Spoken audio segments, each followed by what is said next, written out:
Perkenalkan, nama saya Tarisa Wahyuni Putri Ridwan, NIM 22040274017 dari kelas 2022B Prodi S1 Pendidikan Geografi.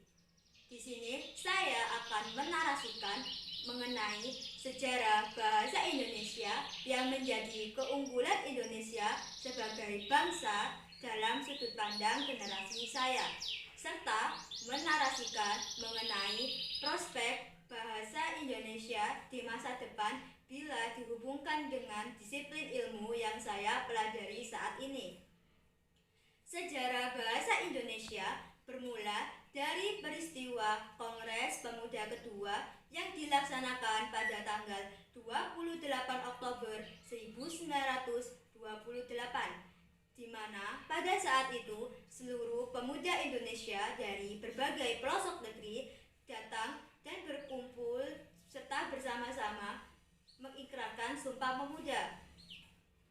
Ikrar Sumpah Pemuda sendiri terdiri atas 3 butir, yang dimana pada butir ketiga berbunyi menjunjung tinggi bahasa persatuan bahasa Indonesia.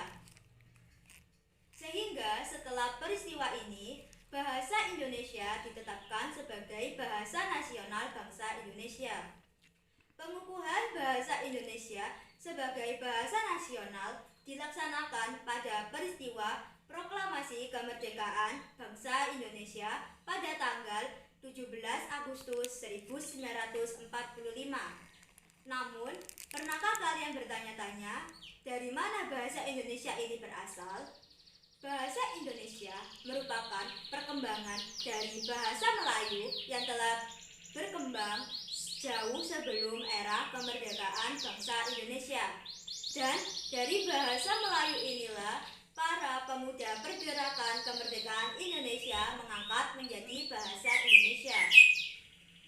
Keunggulan bahasa Indonesia menurut Menteri Nadiem adalah bahasa Indonesia telah digunakan di 47 negara dengan fakta pembelajaran bahasa Indonesia telah diselenggarakan sebanyak 428 kali di seluruh dunia.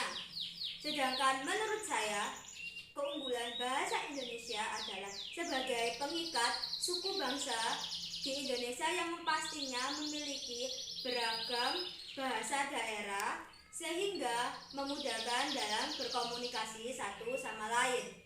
Lalu prospek bahasa Indonesia di masa depan jika dihubungkan dengan disiplin ilmu yang saya pelajari saat ini adalah 1. Menggunakan bahasa Indonesia untuk membantu dalam penulisan suatu data atau informasi secara baik dan benar sehingga dapat diterima seluruh kalangan masyarakat. 2. Menggunakan bahasa Indonesia sebagai panduan dalam penyusunan dan penggunaan tata bahasa yang baik dan benar dalam berkomunikasi ilmiah seperti dalam penyusunan tesis maupun skripsi. Lalu yang ketiga, menggunakan bahasa Indonesia untuk membantu memahami arti penting dalam penggunaan tata bahasa yang baik dan penggunaan EYD atau ejaan yang disempurnakan yang sesuai. Dari narasi yang saya sampaikan dapat disimpulkan bahwasanya bahasa Indonesia merupakan perkembangan dari bahasa Melayu yang telah berkembang sebelum era kemerdekaan bangsa Indonesia. Bahasa Indonesia pertama kali diperkenalkan sebagai bahasa nasional waktu Kongres Pemuda Kedua pada tanggal 28 Oktober 1928.